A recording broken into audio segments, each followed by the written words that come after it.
Bismillahirrahmanirrahim. Assalamualaikum warahmatullahi wabarakatuh.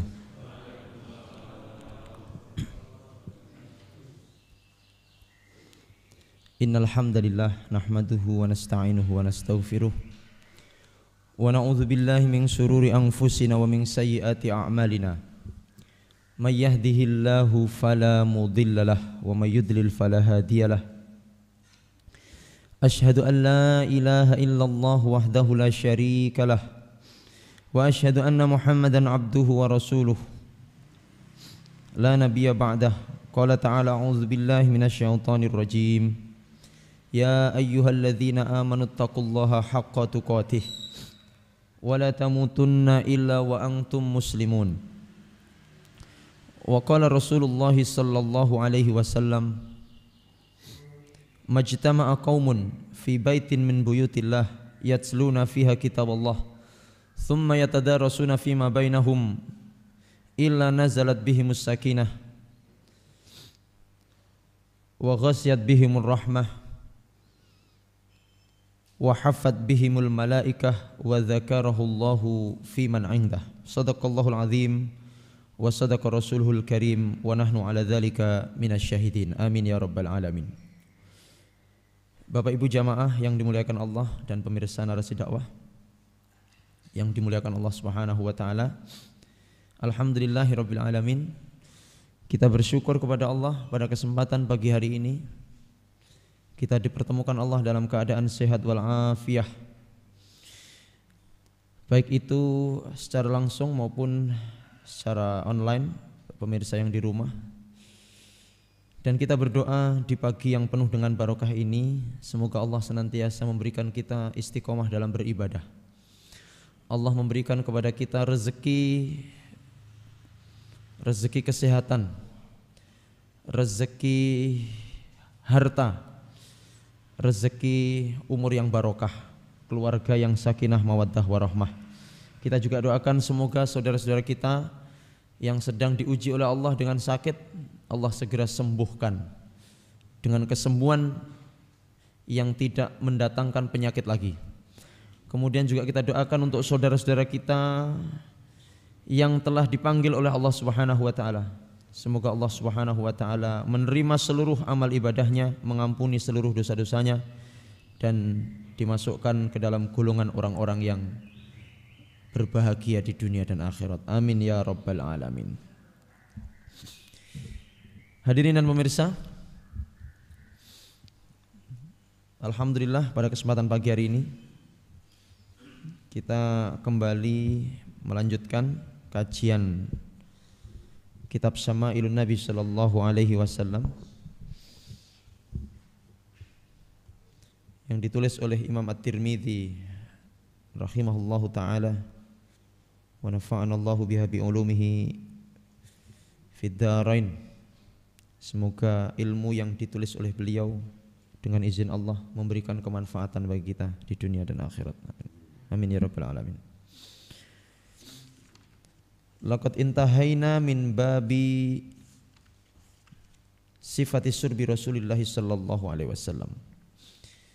Kita sudah selesai dengan izin Allah dan nikmat Allah dari judul sifat surbi Rasulillah. Kita telah menyelesaikan bab yang membahas tentang tata cara minum Rasulullah sallallahu alaihi wasallam.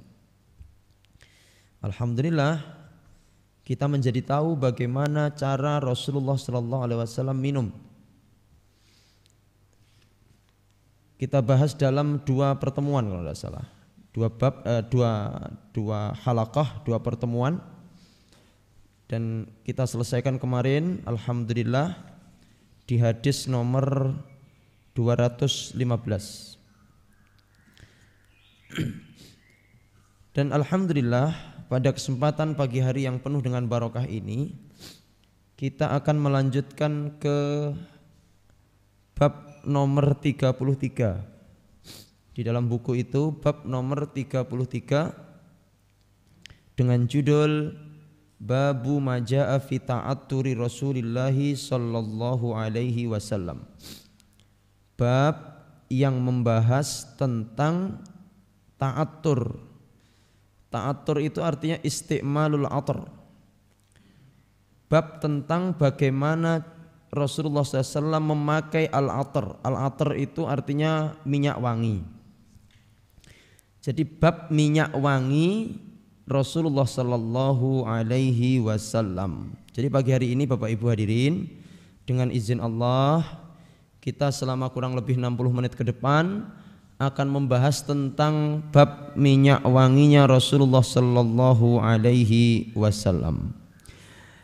Sebelum kita lanjutkan, apakah Bapak Ibu, Bapak-bapak pagi hari ini sudah memakai minyak wangi? Lupa ya? Esok-esok. Baik. Hadirin, Rasulullah Sallallahu Alaihi Wasallam itu wangi. Jadi beliau itu wangi, Pak. Dari tubuh beliau itu mengeluarkan bau wangi. Oke. Saya ulangi, bahwa dari badan beliau Sallallahu Alaihi Wasallam itu mengeluarkan aroma yang wangi, Pak. Dari tangan beliau Sallallahu Alaihi Wasallam itu mengeluarkan bau yang wangi dan harum dari tangan beliau. Sehingga kalau Rasulullah ini, Bapak Ibu hadirin, mengusap kepala anak yatim. Jadi kalau beliau itu mengusap, memang hobinya Rasulullah Sallallahu Alaihi Wasallam ini mengusap kepala anak, terutama anak-anak yatim. Jadi kalau ketemu anak yatim, diusap didoakan, diusap didoakan. Anaknya loh, bukan ibunya ini. Nanti jenengan terus ibunya yang diusap-usap. Anaknya. Jadi kalau ketemu anak yatim, Rasulullah senantiasa memegang kepalanya dan mengusap dan mendoakan. Dan ini termasuk sunnah fi'liyah yang perlu kita tiru, Pak. Jadi jenengan kalau ketemu anak yatim, ya, baik itu tetangga atau di mana saja atau di panti asuhan, maka usaplah kepalanya, kemudian doakan seperti yang dilakukan oleh Rasulullah Sallallahu Alaihi Wasallam. Jadi ketika Rasulullah Sallallahu Alaihi Wasallam mengusap kepala, mengelus kepala anak yatim, itu orang yang datang setelahnya itu bisa bisa tahu kalau itu baru diusap oleh Rasulullah, karena di kepalanya itu ada bau khas harumnya Rasulullah Sallallahu Alaihi Wasallam. Jadi beliau ketika setelah mengusap, mengelus kepala anak yatim itu, orang yang datang mendekat kepada anak yatim itu, meskipun dia tidak melihat Rasulullah mengusap atau mengelus kepalanya itu, tapi dia tahu bahwa sampean mesti baru dielus, diusap oleh Rasulullah Sallallahu Alaihi Wasallam, karena aroma harumnya itu tercium, Pak. Luar biasa. Jadi yang kalau Rasulullah itu tidak pakai parfum sudah wangi itu. Nah, yang bahaya itu kalau kita ini sudah tidak wangi, tidak pakai parfum, Pak. 100 pisan nggih. Nah, ini bermasalah ini nanti. Nah, pertanyaannya hadirin pemirsa, Rasulullah itu kan sudah wangi, Pak Ustadz. Rasulullah ini kan sudah mengeluarkan aroma harum dari badan beliau yang mulia Sallallahu Alaihi Wasallam. Tetapi kenapa masih tetap ta'attur, masih tetap pakai? Loh, kalau kita pakai minyak wangi kan wajar karena badan kita ini tidak wangi. Makanya pakai minyak wangi, pakai pengharum. Sementara Nabi ini beliau sudah wangi. Kenapa masih pakai minyak wangi? Pertanyaannya kan begitu kan. Seharusnya kan ketika beliau tidak pakai minyak wangi pun sudah wangi, ngapain juga pakai minyak wangi? Itu namanya kalau dalam usul fikih tahsilul hasil. Tahsilul hasil. Taib, hadirin yang dimuliakan Allah, jawabannya kenapa Rasulullah SAW itu badannya sudah wangi tapi masih tetap pakai minyak wangi? Jawabannya adalah ta'liman lil ummah, mengajarkan kepada umat. Makanya kan begini, kalau panjenengan melihat Rasulullah itu punya dua wadhifah, dua tugas. Rasulullah itu punya lahu wadhifatani, punya dua tugas. Yang pertama adalah wadhifatun bimuqtada an-nubuwah. Jadi yang pertama adalah wadhifatun bimuqtada an-nubuwah, dan yang kedua adalah wadhifatun bimuqtada ar-risalah. Apa maksudnya itu? Rasulullah itu dalam kehidupan beliau setelah diangkat menjadi nabi punya 2 tugas. 1, tugas kenabian, dan yang kedua adalah tugas kerasulan. Jadi ada tugas kenabian dan yang kedua ada tugas kerasulan. Mal farqu baina hataini alwadifataini? Apa beda antara tugas kenabian dan tugas kerasulan? Hadirin, kalau berdasarkan tugas kenabian, maka Rasulullah tidak perlu pakai minyak wangi. Kenapa? Karena sudah wangi dengan sendirinya. Seperti yang kita ketahui, apa itu bedanya antara nabi dengan rasul? Kalau nabi itu mendapat syariat dipakai sendiri, Pak. Tapi kalau rasul mendapatkan wahyu untuk diapakan? Untuk disampaikan. Makanya Rasulullah SAW itu memiliki tugas kenabian yang itu untuk diri beliau sendiri yang mulia sallallahu alaihi wasallam, dan di satu sisi punya tugas kerasulan. Nah, di sisi tugas kerasulan inilah yang kemudian menjadikan Rasulullah SAW memakai minyak wangi. Saya sudah wangi, tetapi karena saya seorang rasul, karena saya memiliki tugas kerasulan, risalah, maka saya pakai minyak wangi. Supaya apa? Supaya umat meniru saya, kata Rasulullah, untuk memakai. Paham ya? Kenapa Rasulullah itu sudah wangi masih pakai minyak wangi? Karena menjalankan tugas kerasulan. Kalau tugas kenabian selesai, saya tidak usah pakai minyak wangi karena saya sudah wangi. Nah itu. Jadi takliman lil ummah, mengajarkan kepada umat supaya memakai minyak wangi. Hadirin yang dimuliakan Allah dan pemirsa, Nabi SAW itu mengajarkan kepada kita untuk memakai minyak wangi supaya badan kita wangi. Kenapa? Jawabannya adalah karena malaikat itu, Allah dan malaikatnya sangat senang dengan aroma yang harum. Jadi nyun sewu Pak, Bu, Allah dan Rasulnya itu cinta, senang, suka dengan bau harum. Jadi jenengan yang pagi ini pakai minyak wangi Pak, itu sedang dirubung malaikat. Dirubung? Sing ora, ya ora dirubung. Ora dirubung. Nggih, niki enjing niki sing jenengan memakai minyak wangi, ya paling enggak kan sudah baca flyer judulnya sesuk pakai minyak. Oh, aku tak minyak wangi nan. Allah dan malaikat ini sangat cinta kepada orang-orang yang memakai minyak wangi dan orang yang badannya berbau harum. Sebaliknya, setan itu sangat senang kepada orang yang badannya bau. Jenengan bau coba ketiaknya bau apa ndak? Lek bau berarti setan tok niku. Neng lekein jenengan setan tok. Ya. Jadi setan itu suka dengan bau yang tidak harum, bau busuk, bau bacin, ngoten-ngoten niku Pak. Bau yang tidak sedap itu seneng Pak. Makanya jenengan ndak usah heran kenapa setan itu senang tinggal di WC, maaf, di toilet, karena baunya tidak. Lah kalau toiletnya dikasih pewangi Pak Ustadz, ya panggah nek setane gitu kan. Ya. Itu memang tempat yang kotor gitu ya. Jadi hati-hati kalau rumah Anda, rumah kita ini ada bau yang tidak sedap, setan di situ Pak. Itu tempat favoritnya setan. Maka pastikan rumah kita ini wangi terus. Rumah yang wangi itu disenangi oleh malaikat. Nah, bareng ini pokoknya disemproti terus ya Pak. Esuk semprot, awan semprot, sore semprot. Nyapa? Gen wangi terus. Masya Allah. Kenapa? Karena malaikat ini senang dengan bau harum, dengan aroma harum. Nah, terus kemudian Bapak Ibu, ini sebelum kita masuk ke pembahasan, sangat-sangat dianjurkan untuk memakai wangi-wangian beraroma harum ketika kita akan bertemu dengan orang lain.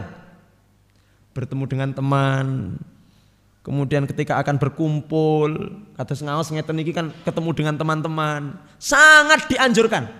Bahkan hukumnya bisa jadi sunnah ketika kita akan bertemu dengan komunitas, bertemu dengan jamaah, bertemu dengan orang lain, untuk memastikan bahwa diri kita ini dalam keadaan wangi. Ketika mau sholat id wangi, ketika mau ngaji wangi. Tapi kok orang mampu belas tuh Pak, malah mambu kebul rokok gimana? Ya. Kemudian ketika pakai ihram, boleh nggak Bang? Boleh nggak Pak kalau pakai baju ihram wangi? Dalam? Kayak diterenggar. Kemudian, nah terutama ketika mau ketemu istri. Lah iki arep cetok wong wangi, mosok ketemu istri tidak? Jenengan kalau ketemu istri wangi napa mboten? Ibu kalau mau ketemu suami wangi napa mboten? Mboten. Tak duda ya. Pokoknya ngaji ki ya. Ngaji ki engko diamalne. Ketemu dengan pasangan wangi. Bu, sampun midanget on mireng, Bu?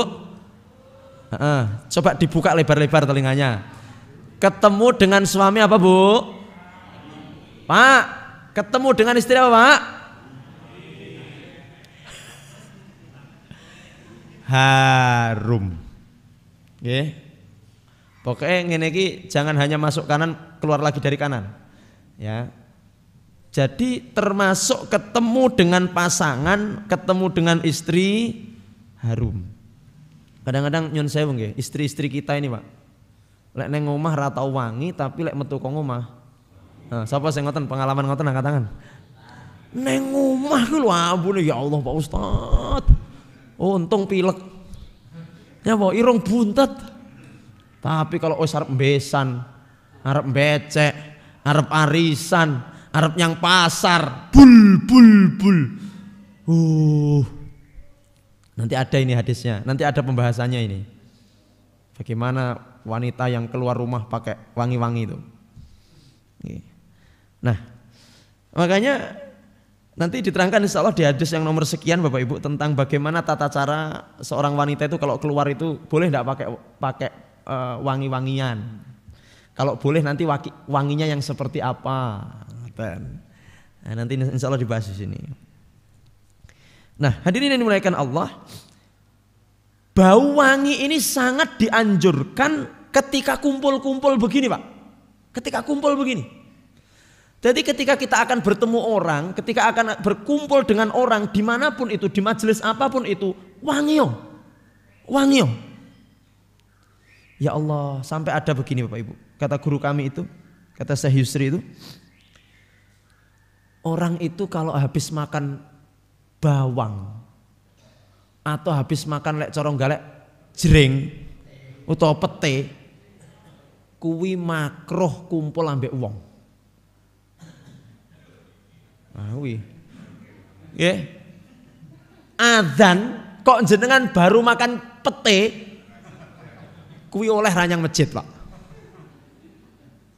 Makan brambang bawang sing lek glegeken terus ambune mak seng nika. Itu sampai dikatakan makruh datang ke masjid. Artinya ora apa-apa salat nang omah lek memang baunya tidak enak.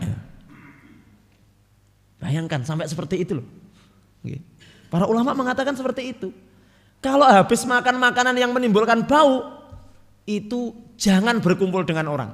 Malah ndak apik malahan, Pak. Nggih. Makanya pastikan kalau menjelang adzan ini aja makan pete, nggih. Jangan makan pete gitu. Jangan makan pete. Nah, masalahnya apa Bapak Ibu hadirin? Ya. Masalahnya ini nanti bisa mengganggu, ya. Bisa apa? Mengganggu. Sesuatu yang mengganggu orang lain itu Islam betul-betul melarang. Karena seorang muslim itu adalah orang yang memberikan kenyamanan kepada orang lain, baik itu dengan lisannya, dengan tangannya, perbuatannya, termasuk dengan apa? Baunya. Kalau Anda datang ke satu majelis kok ambune ra enak, berarti telah mengganggu kenyamanan. Nggih, mengganggu apa? Kenyamanan. Makanya dikatakan begini, Pak.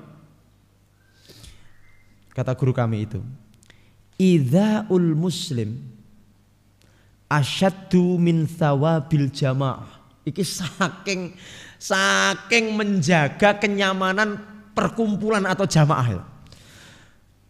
mengganggu kenyamanan seorang muslim ini, ya, artinya lebih diutamakan, artinya lebih harus dijaga daripada kita mendapatkan pahala jamaah. Jamaah niku pahalane 17, tapi lek ganggu kenyamanan orang niku ora sida oleh pahala, malah oleh baju klambi 2 minggu rong diumbah, rukuh 3 sasi rong diumbah, ambune pekuk ora karu-karuan. Niku nyang masjid menimbulkan bau yang tidak sedap, niku mboten kok malah oleh pahala jamaah, malah oleh dosa. Kethu ya ngono, peh kethu rupane ireng. Wis pirang tahun ra diumbah. Lho kethu kok diumbah Pak Ustaz? Nah, makanya pokoknya harus dijaga Pak. Pokoknya mulai dari ujung rambut sampai ujung kaki pastikan dalam keadaan wangi. Lek sampai Pak, masker ya ngono, masker niku peh rupane ireng. Ngeten iki, makanya kula iki wis seneng tuku masker ireng niku. Ngene iki kena tinggi ping 20 nih. Sampai saya tuh ditegur sama istri saya tuh, wis bolak-balik tinggi banget tinggi aja. Ini kan sekali pakai 4 jam saja tuh Pak. Lek masker warna putih ini kan kesenggol apa reget langsung dibuang. Lek warna ireng hati-hati yang warna hitam maskernya ini. Kena gebresan ping piro, yang pilek-pilek kena umbel ping piro itu. Nah ini menimbulkan bau yang tidak sedap. Hati-hati ya, hati-hati Pak. Nah makanya kemudian dalam hadis itu dikatakan Bapak Ibu, la tahqiranna minal ma'rufi syai'an walau antal akhaka biwajhin talqin. Artinya apa? Islam itu sangat menganjurkan, sangat memerintahkan untuk memberi kenyamanan kepada orang. Nggih, nyun sewu niku. Jangan hanya sekedar sregep-sregep tapi tidak memberi rasa nyaman, harus memberi rasa nyaman. Baik itu dengan lisan kita, tangan kita maupun aroma kita, Pak. Aroma itu juga penting. Makanya anak-anak pesantren itu yang jarang mandi itu saya marahi terus itu Pak. Ada yang sampai seminggu itu tidak mandi. Kenapa kamu tidak mandi? Tidak punya sabun Ustaz. Ada lagi yang aneh. Kenapa tidak mandi? Takut terlambat ke masjid Pak Ustaz. Sudah tidak usah takut terlambat. Paling terlambat kamu disuruh baca Quran 20 halaman. Sudah tidak masalah, mandi aja, mandi. Karena at-tahuru satrul iman. Kebersihan itu sebagian dari bukan anadhofatu minal iman. Kalau anadhofatu minal iman itu bukan sabda Nabi. Yang sabda Nabi itu adalah at-tuhuru atau at-tahuru syatrul iman. Kesucian itu adalah sebagian dari iman. Paling tidak kita ini harus memberikan rasa nyaman kepada orang lain. Di dalam hadis dikatakan walau antal akhaka biwajhin talqin, meskipun hanya dengan sekedar ketemu teman dengan wajah yang mesem. Lek jenengan boten saged ngutangi wong, jenengan boten saged sedekah dengan harta kepada orang, minimal temui saudara kita dengan wajah yang menyenangkan. Wis ra iso ngutangi, ra iso ngei, ra iso ngewangi, cethuk merengut. Niki kan ndak puenak to Pak dene. Senyum. Aku ki sepurane yo aku ra iso nyili duit. Sepurane yo ra iso ngewangi apa-apa. Tapi minimal lek cethuk aku tak mesem ae ya. Oh ini kan tabassumuka fi wajhi akhika sedekah Pak. Senyummu kepada saudaramu itu apa? Oh, berarti kalau tak sedekah mesem mawon Pak Ustaz. Oh kuwi yo lek sing iso sedekah karo duit yo karo duit Pak. Sedekah mesem niku sedekah sing paling minimalis. Minimalis banget. Niku lek cara perumahan ngono 2 kali 3 meter. Jadi sedekah sing entek-entekan niku napa? Mesem. Sing bahaya niku wis melarat ora tau sedekah, ora tau mesem. Nah iki janda oleh apa-apa niki. Sama, ada orang yang ndak punya anak. Suami istri nggak punya anak. Maka saya sampaikan, kalau Anda ndak punya anak, maka cari jalan pahala dari jalan yang lain. Karena kan banyak orang-orang tua yang punya anak itu dia mengandalkan anak-anaknya. Pak Ustadz kula mboten saged ngaos tapi anak kula hafal Quran. Alhamdulillah. Ustadz kula niki mboten ngerti agama tapi anak kula niki alhamdulillah sakniki dadi kiai Pak Ustadz. Alhamdulillah. Ustadz kula niki melarat anak kula sugih sregep sedekah gayane nginfaki kula. Alhamdulillah. Yang ndak punya anak, yang ndak punya keturunan, qadarullah. maka kita harus mencari pahala dari jalan yang lain. Ndak duwe anak, sregep sedekah. Ndak duwe anak, sregep ngaji. Ndak punya keturunan, mencari jalan-jalan yang lain yang mengganti. Karena kalau punya anak itu enak Pak. Masya Allah, jangan bersyukur yang punya anak, yang punya keturunan itu. Ibaratnya niku koyok jariah niku lho Pak. Jariah ditinggal nyantai-nyantai ngalir dhewe. Masya Allah. Jenengan sakniki ben sore ngeterne putra panjenengan ngaji Pak. Mek ngeterne modal bensin 2 sendok, ngeterne balik. Karo ngeterne bocah ngaji dolanan HP ya Pak ya. Ibu ngeterne yang tekang karo ngrumpi-ngrumpi ngono. Membicarakan masa depan yang tidak pasti itu. Mulai mek modal ngeterne mboten sah bengak-bengok ora sah marai. Barasah. Ngoten niku besok bocah niku pinter ngaji, pinter agama. Bapak ibu niku lho katut. Nang akhirat niku, Pak, jenengan bapak niku. Nggih. Surga. Loh, kok saged? Lah mbiyen modal ngeterne karo dolanan HP kae. Bayangkan Pak, modal ngeterne karo bayar SPP niku lho. Jenengan rasah kangelan, petentengan marai, babi ibu ndak usah. Mek modal ngeterne ngalor ngidul ngeterne piye engko nyeneni nang omah ngaji mek nyeneni modal bengak-bengok niku lho Pak. Sing penting sing dibengoki anake dhewe. Wah luar biasa niku jariah banget Pak. Orang tua itu kalau sudah meninggal punya anak soleh, anake niku nindakne kebaikan, maca Quran anake. A'udzu billahi minasyaitonir rajim. Bismillahirrahmanirrahim. Yasin. Shadaqallahul azim. Bapak ibu kesis. Kok enak esis gara-gara Yasin niku, Pak. Padahal bapake ora tau marai Yasin. Sing marai guru TPA, guru ngaji. Tapi sing ngragati sapa? Sing ngeterne sapa? Sing bengoki sapa? Makanya dia dapat. Enak, Pak. Setiap kebaikan yang dilakukan anak akan mengalir kepada orang tuanya. Bejo banget wong tua sing duwe anak soleh. Sebaliknya wong tua sing ndak didik anak, setiap keburukan yang dikerjakan anak bisa jadi mengalir juga kepada orang tuanya. Karena anak itu amanah. Anak niku amanah.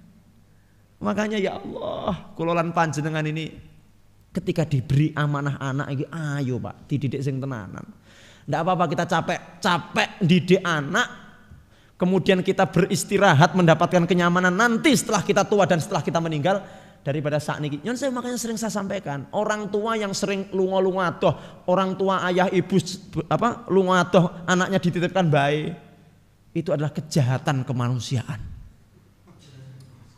Pokoknya anak titip nyanggoni bayi, tonggoni, ditinggal lunga doh, mek dikirim-kirimi duit mensasi, kejahatan apa? Kemana sih? Nang tobato.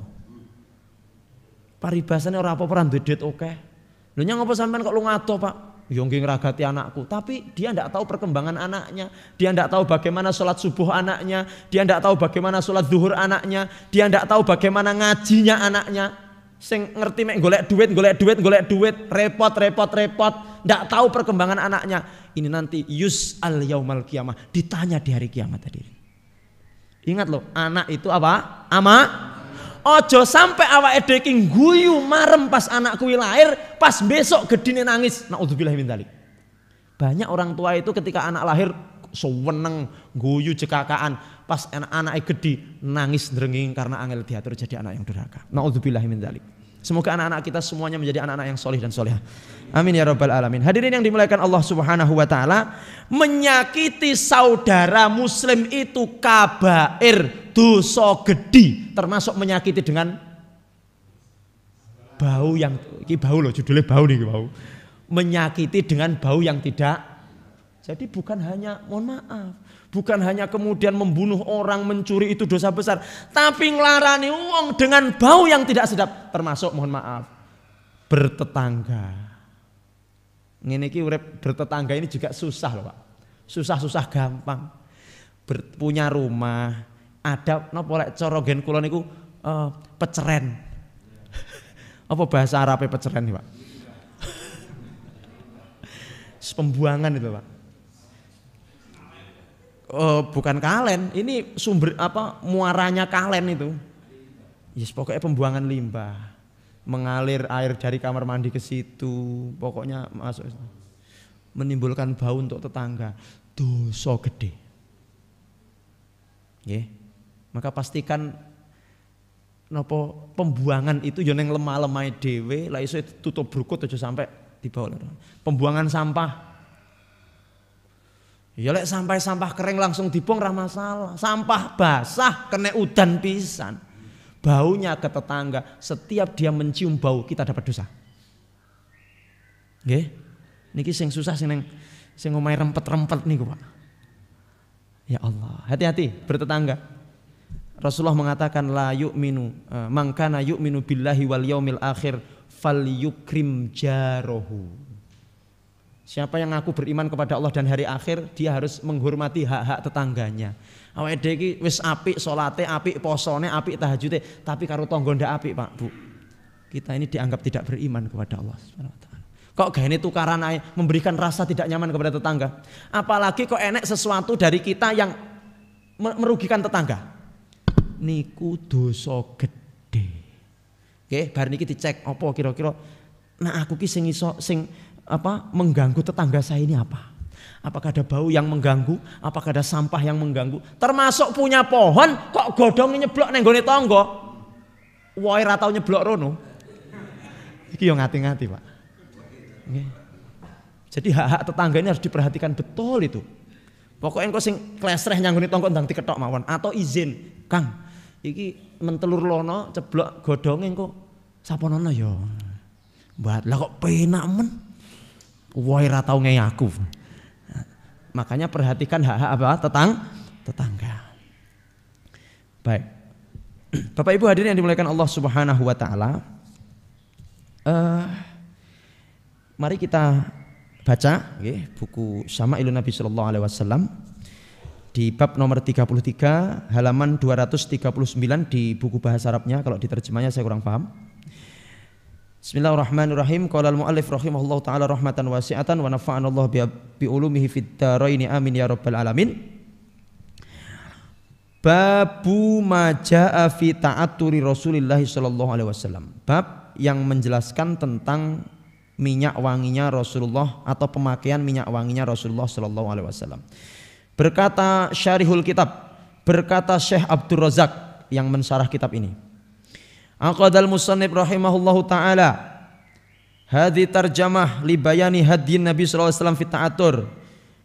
Penulis buku Syekh Imam At-Tirmidzi mencantumkan judul ini untuk menjelaskan petunjuk Nabi sallallahu alaihi wasallam tentang minyak wangi atau pemakaian minyak wangi. Qala Ibnul Qayyim rahimahullahu fi kitab Zadil Ma'ad.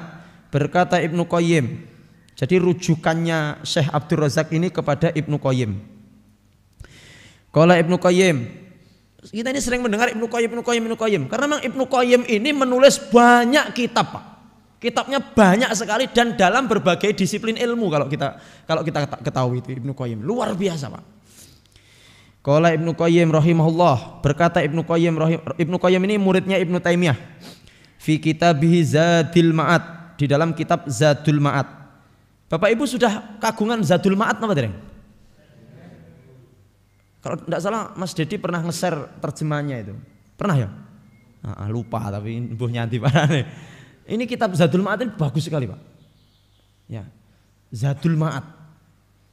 Bekal untuk kembali. Jadi bekalnya akhirat iki yo gawe buku niku. Zadul Ma'ad itu. Dikatakan dalam kitab Zadul Ma'ad, kana sallallahu alaihi wasallam yuhibbut tiba. Adalah Rasulullah sallallahu alaihi wasallam sangat senang, sangat suka kepada minyak wangi atau wangi-wangian. Wala yazalu indahu, dan beliau selalu memakai itu. Warihuhu huwa min atyabir raihah, dan Rasulullah sallallahu alaihi wasallam memiliki bau yang luar biasa harumnya. Wa araqahu min atyabit thayyib, bahkan keringat beliau sallallahu alaihi wasallam adalah atyabut thayyib. Atyabut thayyib ini sangat wangi, bahkan paling wangi. Tidak ada parfum di dunia ini yang lebih wangi daripada keringatnya Nabi sallallahu alaihi wasallam. Keringatnya wangi, Pak. Makanya kalau perang kok keringat netes ini tadai oleh sahabat. Bukan hanya wangi tapi juga untuk tabarruk. Diambil keberkahannya. Nggih, lara untu diolesi keringetnya Nabi, mari lara untune, Pak, dengan izin Allah. Beleken timbilen keringet dioser nih dengan izin Allah sembuh Pak. Kena virus corona. Ndilat keringetnya Nabi, umpama wonten niku. Mari Pak dengan izin Allah. Cuman kan zaman itu belum ada corona Pak. Masya Allah. Dikatakan oleh Syekh Abdul Razak, oleh Ibnu Qayyim, bahwa keringatnya Nabi itu atyabur raihah, baunya atyabut thayyib, minyak wangi yang paling wangi adalah keringatnya Nabi sallallahu alaihi wasallam. Bayangkan keringetnya mawon wangi. Rawal Imam Ahmad, Imam Ahmad meriwayatkan an Anasin dari Anas qala Rasulullah sallallahu alaihi wasallam, Rasulullah SAW bersabda, hubbiba ilayya minad dunya an-nisa'u wat-tibu wa ju'ilat qurratu aini fis shalah. Rasulullah SAW bersabda, di antara dunia yang dijadikan aku cinta kepadanya. Jadi Rasulullah SAW itu sakjane mboten seneng karo donya, Pak. Biasa-biasa mawon. Saya ulangi, Nabi Muhammad SAW itu lek nyanggone donya niku biasa-biasa mawon. Benten kalih kula lan panjenengan. Lek awake dhewe kan seneng nggih, Pak. Seneng napa mboten, Pak? Wonten tiyang niku sing seneng bakso, ngono ki lek ra bakso mboten purun, Pak. Wonten tiyang niku sing seneng mobil, esukane mek ngelus-ngelus mobil ngono. Sampai ra tau dingge, Pak. Saya tuh punya teman beli mobil niku meh 2 tahun ra dingge, Pak. Ditanya, "Nyapa kok mobilmu ra tau kok nggih?" Aku kan wis daftar haji iki. Dadi dhek iki daftar haji budale 2040. Iki engko tak nggih mapak aku mulih kaji. Dadi kene mangga ketok anyar jare, Pak. Dadi mobilnya dilus-elus. Ngoten Pak wis. Jadi ben besok lek mapak kaji niku mangga ketok. Ya Allah. Makanya mobil mek dikludak-kluduk iki nyapa gen awet. Mobil kok dikludak-kluduk. Mobil itu untuk jangan diperbudak oleh mobil, bayari pajak. Ngene setahun ping 2. Kapan budal salat Id karo budal salat Idul Adha? Iya, Pak. Salat Id ini kan 5 meter nggawe mobil. Munyer sik. Dadi omahe nang ngetan Furqon, arep nyang Furqon munyer sik, Pak. Alun-alun ping 7. Bareng ngono parkir ning kene. Oh, Idul Fitri. Dadi ngene mek setahun pindho. Buat apa? Kita harus majeki timbang ke pajak aku nggih infak fakir. Dolen ae mobilmu lek ra tau kok nggih. Masyaallah. Iya sumbangne nyang ndek wae. Ya Allah. Baik. Jadi Rasulullah niku lek teng donya, Pak, biasa, Pak. Makanya Abu Bakar mengatakan, jadikan kemarin disampaikan oleh Ustaz Ghufran itu kalau tidak salah, dunia ini di tangan aja lah. Ojo sampai mlebu nang jero. Jenengan nek duwe mobil kok dilebokne nang ati, mobilnya lecet, Pak. Stres jenengan. Stroke langsung, Pak. Wonten tiyang stroke gara-gara mobilnya keblesreh titik, Pak. Stroke kumat UGD langsung. Di swab positif, Pak. Bayangkan gara-gara mobil keblesreh, ya Allah, mbok yo ben. Ngendak mobil ya, mobil itu budak kita itu. Jangan diperbudak oleh mobil. Nggih, Pak Iman. Mobil mek dilus, di esek padahal gila pangati esek-esek ae. Sampai gripis ya, Pak. Rasul itu biasa karo donya, biasa. Lek ilang ya wis, lek icel ya wis, lek entek ya wis, biasa wong mek donya. Kalau kita ndak meninggalkan dunia, dunia dulu yang meninggalkan. Ngoten, Pak. Kemungkinannya kan 2. Kalau ndak kita yang meninggalkan dunia, donyane sik ninggalne awake dhewe. Betul apa ndak? Wonten orang itu miskin sebelum dia mati, sugih bareng ngono melarat. Berarti sing ninggalne dhek sinten? Donyane. Duwe usaha gede bangkrut, berarti dhek ditinggalne donya. Enek wong sugih kerja keras, peras keringat banting tulang, direwangi ngalor ngidul ngetan ngulon, esuk awan sore ra sempat salat, ra sempat ngaji, duwike akeh, belum sempat dia nikmati. Mati duluan. Berarti sapa sing ninggalne kita meninggalkan dunia. Makanya sewajarnya saja. Nyambut gawe niku sewajarnya saja.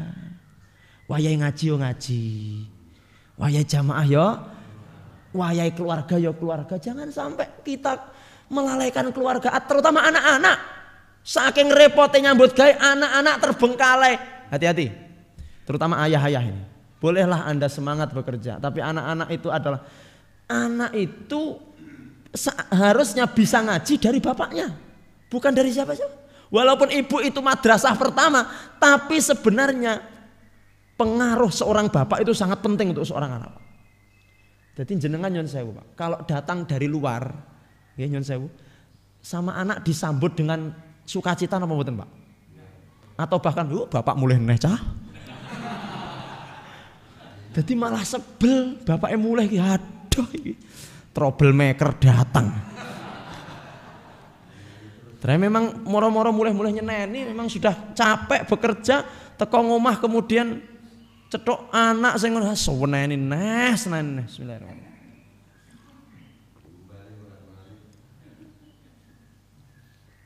Coba bapak yang baik itu kalau dia datang disambut oleh anak-anaknya. Disambut.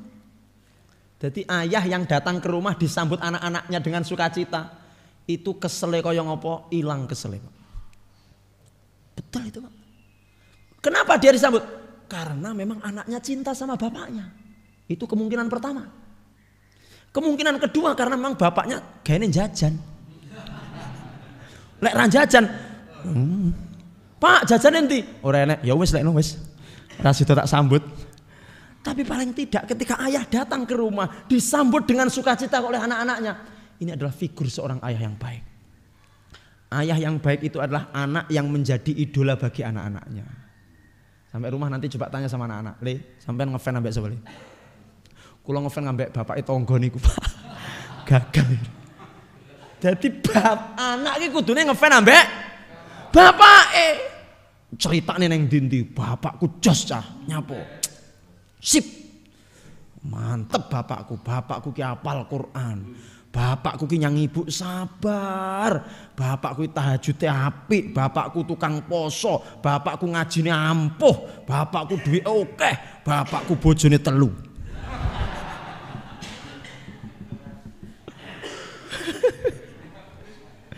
Ojo sampai anak malu mengakui bapaknya. Kayak bapakmu toh? Udu. Isin malah karo bapak. Bapak jen ndak kena diandalne belas bapakku. Wis bangkongan. Waya nyambut gawe malah mek meteti manuk. Wis kuwi bapakku kuwi. Kon marahi ngaji yo dek dhewe Iqra siji rong tamat. Wis ngoten niku apa yang dibanggakan oleh anak? Sudah belum kita dibanggakan oleh anak-anak kita? Sudah belum anak-anak kita ngefan mengidolakan kita, Pak? Kalau belum maka sekarang waktunya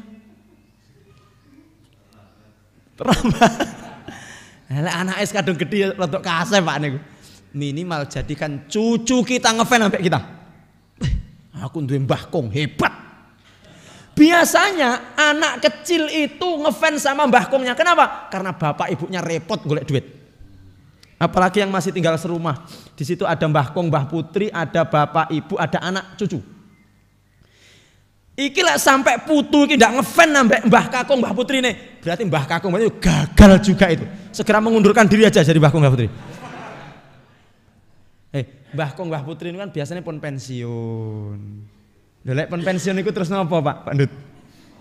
Wong ki pensiun kan nggih nyon sewu kegiatannya kan yo 5 waktu ki yo nyang masjid. Lah iki Mbah Kong yo panggah kami donyan ae. Wayah subuhan yo sik turu. Wayah luhur rong mulih kok sawah. Iki sakjane Mbah Kong ki sadar lek arep meninggal dunia. Coba kalau bapaknya repot nyambut gawe kerja, ini yang mungkin masih serumah ya. Dia di situ ada 3 generasi, ada generasi mbah, generasi bapak, generasi cucu. Itu kalau memang orang tuanya repot sik golek duit, bapak ibunya kerja umpamanya. Sing tersisa Mbah Kakong sama Mbah Putri. Iki Mbah Kakong, Mbah Putri harus bisa menjadi contoh untuk cucunya ini. Harus bisa. Lek sampai Mbah Kakong, Mbah Putri ini ndak iso dadi contoh, anak ini nanti akan kehilangan kendali, kehilangan pegangan, Pak. Aku duwe Mbah Kakong, jos. Urung diadani wis nyang masjid. Ngoten Pak. Akhirnya apa? Sebelum pokoknya ben krumadan niku putu iki mesti ngambilkan sajadah, nyokong sajadah karena dia tahu kebiasaan Mbah Kongnya itu. Ben bar maghrib Qur'ane di gokong Quran karena tahu dia kebiasaan Mbah Kongnya setiap maghrib apa baca? Bapakmu ra kok ngei, bapak ra tau ngaji kok.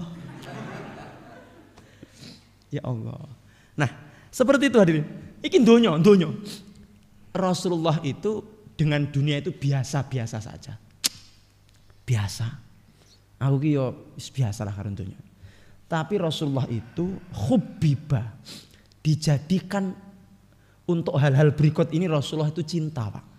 Donya tapi cinta, seneng, Pak. Untuk beberapa hal ini. Ya, apa yang Allah jadikan Rasulullah itu cinta kepada dunia, beberapa hal tentang dunia itu. Satu, Pak. Yang Rasulullah itu dijadikan cinta. Tadi kita sampaikan bahwa Rasulullah lek karo donya biasa. Ya, karo donya napa? Lek karo bondo ini biasa. Karo kendaraan itu biasa, tapi Rasulullah dijadikan cinta kepada beberapa hal ini. Niki donya nih. Satu, an-nisa'u. Rasulullah SAW dijadikan oleh Allah cinta kepada an-nisa. Kenapa Bapak Ibu an-nisa? Perempuan. Istri, Pak. Kalau perempuan bahaya, nanti istri orang bahaya. Istri Pak Toha, istri. Jadi kalau Anda bertanya, apakah Rasulullah cinta kepada? Cinta banget, Pak. Bagaimana ketika Sayyidatuna Khadijah Al-Kubro meninggal dunia? Nangis, Pak. Ketika Sayyidah Khadijah sedo, Rasulullah nangis, Pak. Innal aina la tadma wal qalbu yahzan wa inna bi firaqika lamahzun. Sesungguhnya mataku mengeluarkan air mata dan hatiku sedih, kata Rasulullah SAW. Karena memang tabiat, Pak, alami ketika seorang laki-laki cinta kepada perempuan. Termasuk Rasulullah SAW cinta kepada istri beliau Khadijah, Sayyidatuna Khadijah. Jadi kalau sekarang jenengan cinta kepada istri, itu bagus, Pak. Yang tidak bagus itu kalau jenengan cinta kepada istri tetangga, Pak. Oke, hati-hati itu. Kok sama istri, Ustaz? Kok sama istri kok biasa-biasa aja, Pak? Wis lek cara garek wis cebleh. Apa jenenge, Pak? Lek cara rantai wis los kriwil, Pak. Wis slonget ya, Pak. Kok saya ini kalau melihat istri saya ini sudah tidak gairah. Ya serah renek deg-deg serem, Pak Ustaz. Bapak Ibu, Bapak jenengan kalau lihat istri masih deg-deg serem, Pak.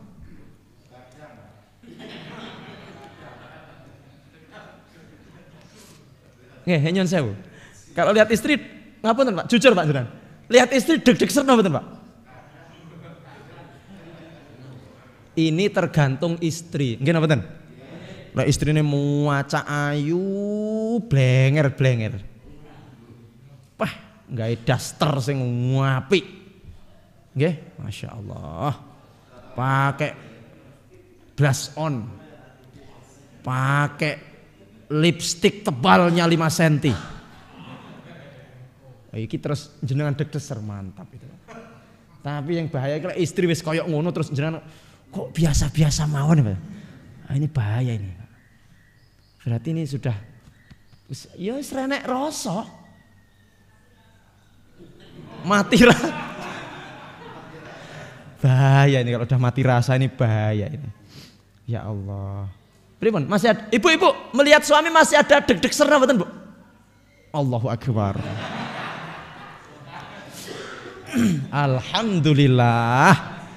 Berarti memang betul ibu ini biasanya cintanya kepada bapak beda karo bapak cintanya kepada ibu. Jangan delok mawon, Pak, nyen persani. Kalau bapak meninggal biasanya kuat menjadan sampai mati, Pak. Tapi lek niki ibu meninggal, halah rong dina pengen rabi neh. Renek masa idah. Ya, renek masa idah. Betul, Pak. Seorang istri itu biasanya kecintaannya kepada suami, Masya Allah. Sayyidatuna Aisyah radhiyallahu taala. Sayyidah Aisyah istri baginda Rasulullah SAW. Ketika itu jalan dengan Nabi, Pak, jalan. Ketemu dengan sekelompok orang Yahudi. Orang-orang Yahudi itu mengucapkan salam kepada Rasulullah. Assalamu alayka ya Muhammad. Rasulullah orang-orang Yahudi itu mengucapkan assalamu alayka. Apa artinya assalamu alayka? Kecelakaan atasmu. Ciloko kowe Muhammad. Yang marah malah bukan Nabi, malah Sayyidah Aisyah. Wajah beliau merah sambil membalas ucapan salamnya orang-orang Yahudi. Wa alaikassalam ya ayyuhal kirdah wal khanazir wa laknatullah alaikum. Jadi orang-orang Yahudi mengucapkan assalamu alaika, semoga kamu celaka. Sayyidah Aisyah ini malah yang marah beliau Pak, Sayyidah Aisyah. Kamu juga celaka wahai kera. Tidak cara galeke napa Pak? Rada anune napa? Munyuk Pak. Nyok munyuk. Kamu juga celaka. Wa ya ayyuhal khanazir, wahai babi. Karena memang dulu orang-orang Bani Israil itu dikutuk dari kera dan abnaul kirdah wa abnaul khanazir. Wa laknatullah alaika, dan semoga Allah melaknat kalian. Sama Nabi langsung sik. Ojo okeh. Lah wong ku mengki mek ndongakne aku cilaka. Lah kok lek membalas kok jog ketek, jog babi barangku. Iya Pak, emosi kelas tinggi nih. Jadi saya emosi ndak terima kalau suaminya dihina sallallahu alaihi wasallam. Kula mboten trima Nabi jenengan kok dinyek didongakne tentang sedan niku kula mboten trima. Kula wae pegel kula dongakne ketek babi.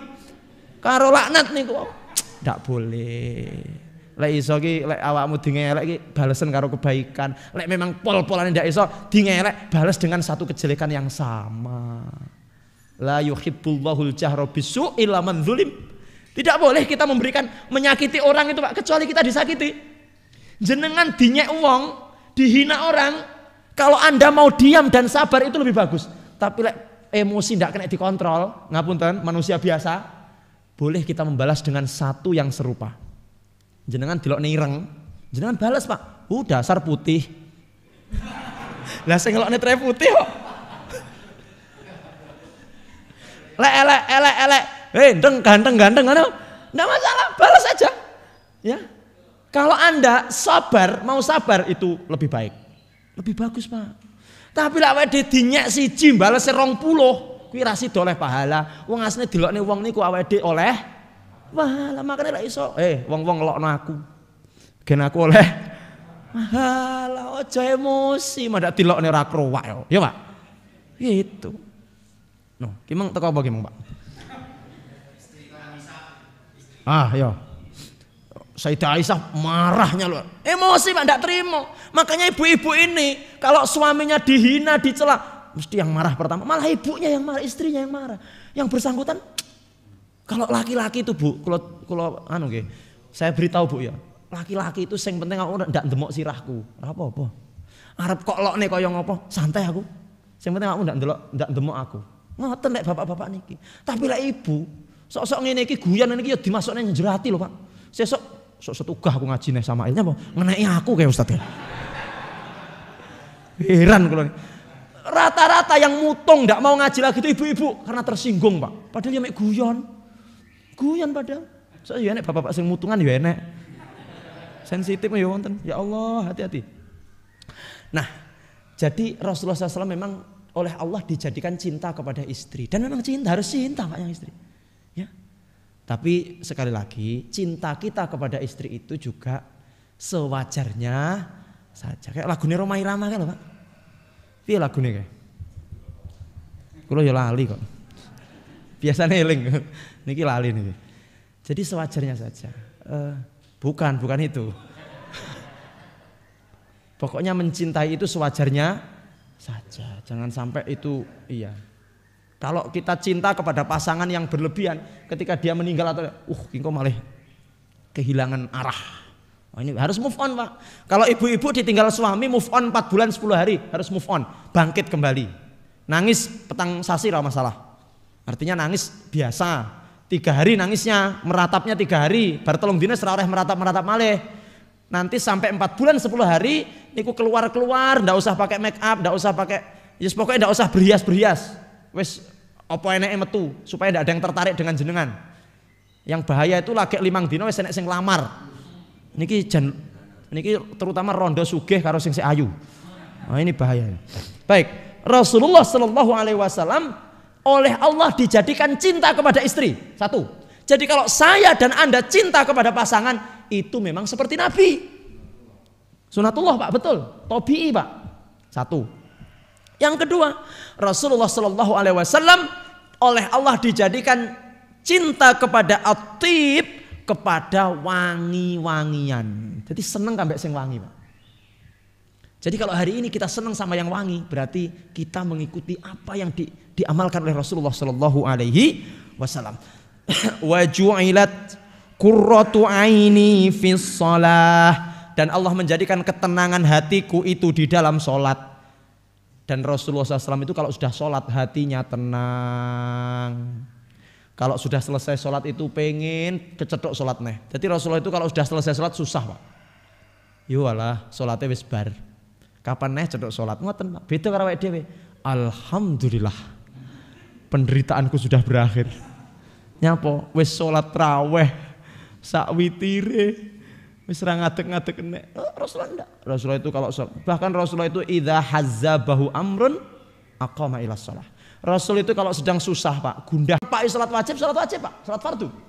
Kalau nepaki sholat sunnah, atau kalau tidak ada dua-duanya itu, ndak fardu ndak sunnah, maka Rasulullah mengerjakan sholat mutlak 2 rakaat. Kula sampun sholat duha Pak Ustadz. Kula sampun sholat duha. Niki badhe sholat napa malih? Bisa sholat mutlak Pak. Dan Rasulullah mengerjakan ketika beliau lapar. Lapar sampai diganjel 3 batu, 1, 2 sama tengah. Ketemu dengan Abu Hurairah. Nyapa? Niki Rasul kula keluwen diganjel 2 batu. Ngetno ta aku 3 malah. Ayo malah aku kemana? Dikirane arep marung Pak. Ternyata malah diajak jenengan kalau lapar sholat piye Pak kira-kira? Tambah luwe Pak Ustadz. Nah itulah kita nggih. Masya Allah. Kita doakan juga yang isoman ya Pak Imam Masudin dan teman-teman yang lain yang isoman, semoga segera diberikan kesembuhan oleh Allah Subhanahu wa taala. Masya Allah luar biasa nggih. Taib. Jadi Allah menjadikan qurratain, penyejuk hati ketika apa? Salat. Ini diriwayatkan oleh Imam Ahmad dalam Musnad. Wasabata anhu sallallahu alaihi wasallam tafsilal misk. Rasulullah SAW juga menerangkan tentang al-misk kasturi. Fafil jami' di dalam jami' sunan lil musannif milik Imam At-Tirmidzi wa ghairuhu an Abi Sa'id dari Abi Sa'id Al-Khudri. Rasulullah SAW bersabda, atyabut tib al-misku. Minyak wangi yang paling bagus itu al-misku, kasturi. Jenengan kalau beli minyak wangi nanti cari yang rasa. Saat ini kan kuatah Pak, lavender, rose, flamboyan, anggrek, bunga kamboja, bunga telean. Oh enggak ada ya? Enggak ada ya, oke. Baik. Masya Allah, tabarakallah. Baik, kita baca hadis yang pertama di bab ini. Kita baca the first hadis, al-hadis al-awwal fi babi ma jaa fi ta'atturi Rasulillah sallallahu alaihi wasallam. Selamat datang para pemirsa narasi dakwah, Pak Rahmat Afif, Pak Agus Afandi dan yang lain-lain. Nomor 216, hadis nomor 216. Haddatsana Muhammad bin Rafi'in wa ghairu wahidin qalu haddatsana Abu Ahmad Az-Zubairi qala haddatsana Syaiban an Abdullah ibn al-Mukhtar an Musa bin Anas bin Malik an abihi qala kana li Rasulillah sallallahu alaihi wasallam sukkatun au sukkatan yatatayyabu minha. Diriwayatkan dari Anas bin Malik dari bapaknya bahwa Rasulullah SAW itu memiliki sukatun. Sukatun di sini artinya 2 Pak. 1 campuran dari berbagai macam minyak wangi, dan yang kedua diartikan gebias. Napa gebias nih? Botol. Jadi tapi para ulama lebih berpendapat kepada yang kedua ini Pak. Rasul memiliki botol minyak wangi. Bapak Ibu punya botol minyak wangi di rumah? Sudah sunah Rasul. Duwe botol tok niku lho Pak. Bayangkan nih, penak tau dadi wong Islam. Duwe botol tok niku lho sampun sunah. Apa neh diseni. Botol iki lho botol sunah Rasul. Makanya dengan ngaji Sama'il ini ngerti, oh duwe botol gendul minyak wangi wis sun. Masya Allah. Asukah itu adalah botol minyak wangi. Tentunya yang di dalamnya ada minyak wangi. Yo kayak nang diisi nggih. Nah, baik, saat ini murah kok Pak. Yang panjang-panjang itu yang tidak ada alkoholnya itu 10.000. 12 ya, mundak 2.000 saiki. Berarti kalau pun doang mboten tumbas niki. Nah, dingangeye Bang Eno. Dulu saya terakhir beli masih 10.000, sekarang udah 12.000. Masyaallah. Niku Pak. Ya, dan dianjurkan nanti yang memang tanpa alkohol kalau bisa. Walaupun sebenarnya kadar alkoholnya tidak lebih banyak daripada airnya, tapi memang dianjurkan tidak yang beralkohol, yang diusap-usap niko. Masyaallah. Baik. Kita lanjut ke hadis nomor 217. Haddatsana Muhammad bin Bashar, qala haddatsana Abdurrahman bin Mahdi, qala haddatsana Azratu ibnu Thabitin an Thumamah bin Abdillah, qala kana Anas bin Malik, dari Anas bin Malik, la yaruddut tiba, wa qala Anas inna Nabiy sallallahu alaihi wasallam kana la yaruddut tiba. Bapak Ibu, hadis dari Anas bin Malik ini mengatakan bahwasanya Anas bin Malik tidak pernah menolak ketika diberi minyak wangi. Kalau di sini itu memang jarang ada tradisi memberi minyak. Jenengan kalau di Arab ketika naik haji atau umroh, atau kalau jenengan di Arab itu, niki wonten sing asta minyak wangi? Ndak ada ya? Pun niki jenengan anggap minyak wangi nggih. Niki sanes minyak wangi tapi jenengan anggap napa? Di Arab itu Pak, nyen sewu. Iki ndak tak tampil nih produknya engko, ndarani promosi. Ora nyumbang NDO Blas iki. Ngeten Pak. Di Arab itu kalau jenengan duduk di masjid atau di tempat-tempat pemberhentian, orang Arab itu biasanya begini Pak. Tangan kita langsung diterai, langsung di suk ngoten. Minyak wangi. Langsung di. Dan ini Ibnu Abbas mengatakan, aku tidak pernah menolak ketika diberikan apa? Jadi aslinya minyak wangi niku Pak. Niki wau wonten teng mobil Kenton niki wau. Niku aslinya disai terus Pak, dibawa terus. Minyak wangi niku lho, sing sak menten niku atau yang mungkin kecil dan sebagainya. Itu nek saged ditaruh di saku terus, dibawa terus. Ketemu orang, tangan. Ketemu orang, tangan. Gitu Pak. Dalam? Ada yang tidak? Nah, itu nanti bagaimana kalau tidak cocok, nanti juga diterangkan Pak. Jadi Anas bin Malik itu tidak pernah menolak ketika diberi apa? Biasanya di sini Pak kalau orang Arab itu. Suku, nanti supaya kita suku-suku sendiri seperti itu.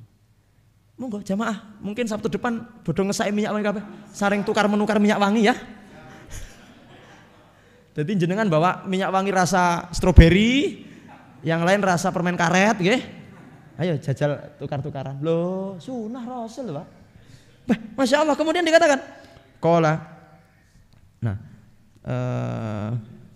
wa qala Anas mengatakan inna Nabiy sallallahu alaihi wasallam kana la yaruddut tib. Kenapa Anas tidak pernah menolak ketika diberi minyak wangi?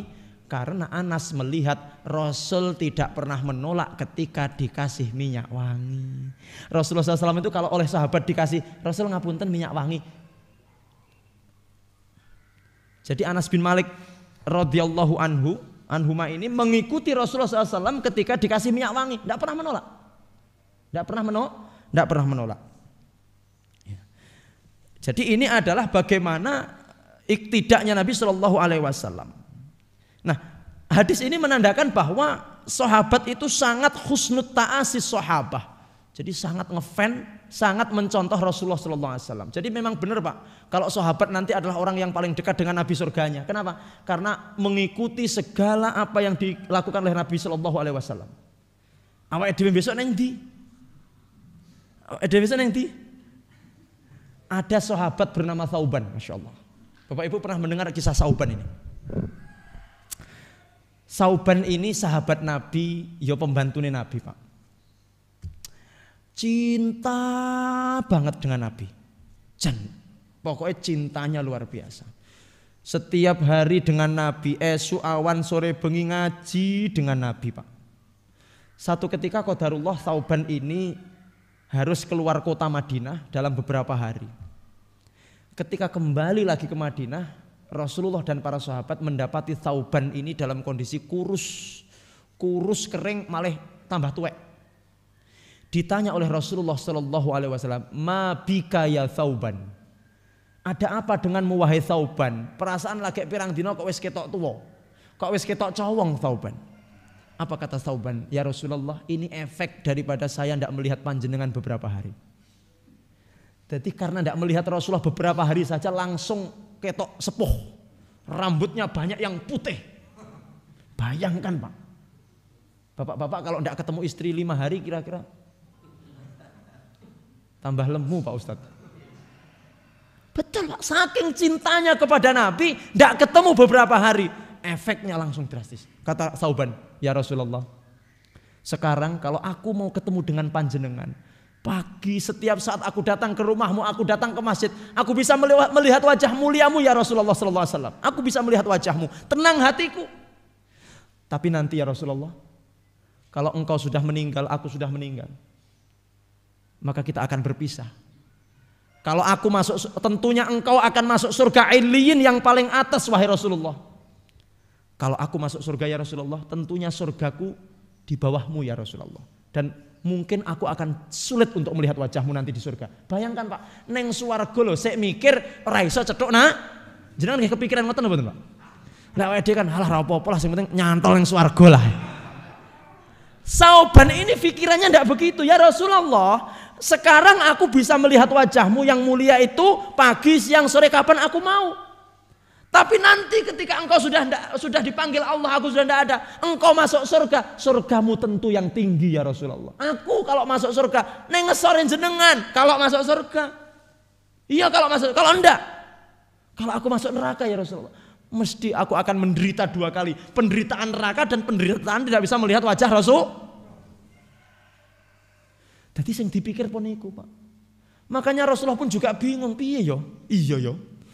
Terus akhirnya turunlah surat An-Nisa itu ayat 68-69 itu Bapak Ibu. Wa may yuti'illaha wa rasul. Siapa yang taat kepada Rasul faulaika ma'alladzina an'amallahu alaihim minan nabiyyin wasiddiqin wasyuhada wassalihin.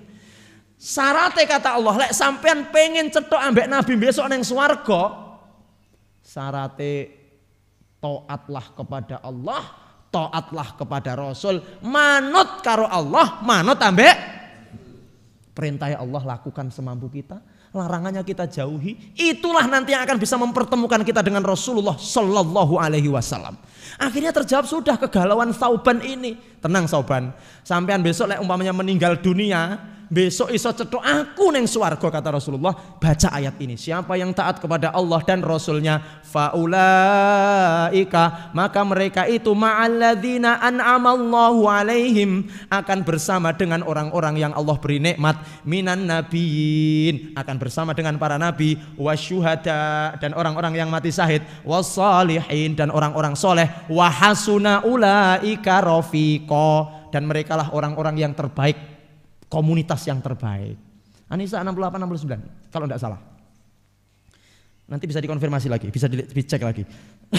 Bapak Ibu yang dimuliakan Allah Subhanahu wa taala, itu adalah tentang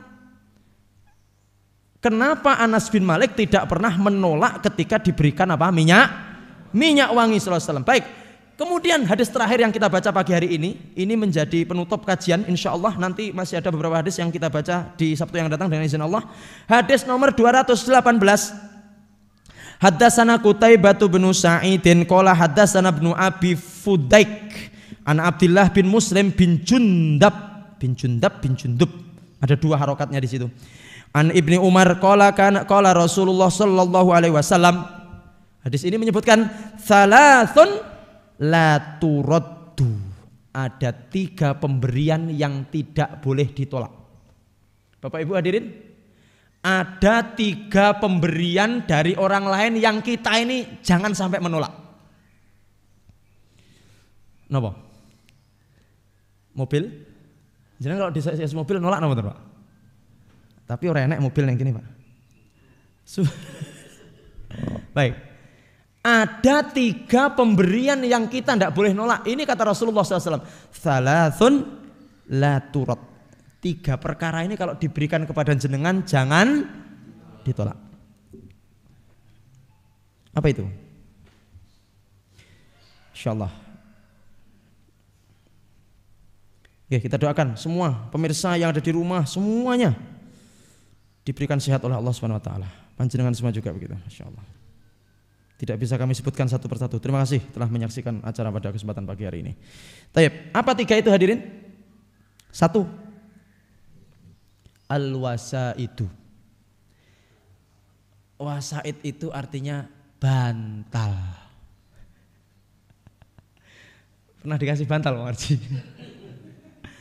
Gini Pak, bantal itu kalau kita kan mikhodah, bantal itu adalah untuk ganjel pipi. Tapi kalau di Arab, bantal itu bukan hanya untuk tidur, tapi bantal itu untuk senden, untuk jengku begini itu bantal. Ketika jenengan duduk di satu tempat kok ada orang yang menawari bantal, baik itu untuk senden, untuk jengku atau untuk tidur, jangan ditolak. Ya, bar niki dipraktekne nggih Pak. Heeh. Jenengan paring bantal. Sing penting ora pas ngaji nggih ngeki bantal. 1, bantal. Yang kedua, yang tidak boleh ditolak, waduhnu. Duhnu itu minyak. Dan para mufasir, para musyarih hadis mengatakan minyak wangi. Kalau ada orang ngetungi minyak wangi, jenengan jangan menolak. Minyak wangi, jenengan tungi tangannya. Itu berarti sudah sunnah Pak. Bukan hanya yang memberi minyak wangi, tapi yang juga menerima minyak wangi itu juga sudah mengerjakan sunnah. Coba besok Sabtu diamalkan, dipraktek Bapak. Minyak wangi, saling tungtungan begitu. Insya Allah tidak sentuhan tangan kok ya, hitung nih, masya Allah. Akan wangi nih, Al-Furqan ini akan semerbak wangi nih. Ya, masya Allah ini. Taib. Yang ketiga apa? Walabanum, susu. Susu. Ketika ada orang memberi susu, jangan ditolak Pak. Berarti selain kui boleh ditolak Pak. Ada orang ngasih jenengan rumah, boleh ditolak. Ya, saya kasih rumah mau gak? Gak masuk hadis les. Mobil, yo renek kok. Bantal, harap aku bantal. Masya Allah. Jadi 3 ini jangan ditolak. Kenapa? Karena ringan memang. Bantal ki ringan. Minyak wangi ya ringan, ora abot-abot. Padha karo niki lho Pak, ya Allah, jenengan lunga, akar lunga yang Kalimantan. Enek tonggo nyatak nge titipi kacang rong rinjing, titipi alen-alen rong dos. Itu boleh jenengan tolak. Ngapunten, bagasi overload. Aku keberatan iki bawanya, boleh. Tapi lek minyak wangi kan ndak berat. Maaf ya, abot tanganku malian lek gawe minyak wangi. Ya enggak begitu tuh Pak. Yang ketiga laban. Kenapa? Kalau diberi susu enggak boleh kita tolak Pak. Ya Allah, di hadis terakhir kemarin tentang apa itu kemarin? Minum ya? Minum Rasulullah itu. Tidak ada makanan dan minuman itu yang sepadan dengan susu. Makanan manapun enggak sepadan, minuman manapun enggak ada yang selevel susu Pak. Karena susu itu yo minuman yo makanan. Susu itu sebenarnya bukan minum tapi makan. Makan susu. Ya. Karena susu itu yo mareki, yo ngelak ilang. Jadi mohon maaf nyun saya berarawo. Susu itu menjadi makanan yang terbaik karena memang di dalamnya ada makanan dan ada minuman mubarak. Makanya ndongone minum susu, makan susu itu berbeda dengan doanya makan makanan biasa. Masih ingat? Ayo.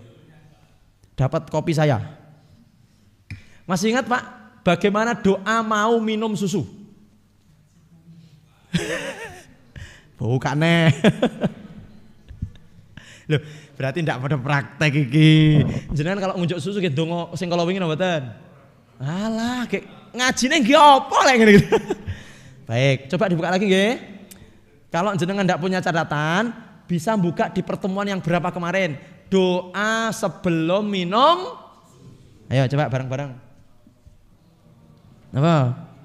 Allahumma barik lana fihi wazidna minhu. Yuk bareng. Saya ulang. Allahumma barik lana fihi wazidna minhu. Ayo bareng-bareng. 1, 2, 3. Allahumma barik lana fihi wazidna. Kalau makan yang biasa, Allahumma barik lana fihi wa at'imna khairan. Masya Allah. wa at'imna khairan minhu. Kalau makanan minta yang lebih baik, kalau susu tidak ada yang lebih baik, makanya minta ditambah. Bapak Ibu hadirin pemirsa yang dimuliakan Allah Subhanahu wa taala, 3 hal yang tidak boleh kita tolak: bantal, minyak wangi dan susu. Oleh karena itu Masya Allah kalau kita ngerti hadis ini, maka setiap ada yang memberikan kebaikan-kebaikan ini kita tidak boleh untuk menolaknya, karena itu tidak memberatkan kita dan insya Allah itu akan memberikan kebaikan kepada kehidupan kita. Masya Allah, tabarakallah subhanahu wa ta'ala. Terima kasih kepada seluruh hadirin yang menyimak kajian pada kesempatan pagi hari ini, kepada seluruh pemirsa Narasi Dakwah TV, semoga panjenengan selalu diberikan keberkahan oleh Allah. Terima kasih kepada seluruh donatur, kepada panitia yang telah berkontribusi dalam acara kajian setiap Sabtu ini, semoga diberikan kesehatan, keberkahan, umur yang barokah. Dan Bapak Ibu terima kasih semuanya yang telah menyimak, dan kita doakan semoga saudara-saudara kita semuanya yang diberikan sakit. Ada titipan seorang donatur juga, Pak Kus siapa? Kuswanto yang hari ini juga sakit. Beliau semoga menonton acara pada pagi hari ini, yang Allah uji dengan sakit, semoga Allah segera berikan kesembuhan yang tidak meninggalkan sakit, amin ya rabbal alamin. Semuanya saja Bapak Ibu kita diberikan sehat oleh Allah, kita diberikan keberkahan oleh Allah, umur yang barokah, harta yang barokah, husnul khatimah, amin ya rabbal alamin. Subhanakallahumma bihamdik, asyhadu an la ilaha illa anta astaghfiruka wa atubu ilaik. Wa sallallahu ala Muhammadin nabil ummi wa ala alihi wa sahbihi wa sallam wa akhiru da'wana alhamdulillahi rabbil alamin. Terima kasih atas segala perhatian, mohon maaf atas segala kekurangan. Billahi taufik wal hidayah. Assalamualaikum warahmatullahi wabarakatuh.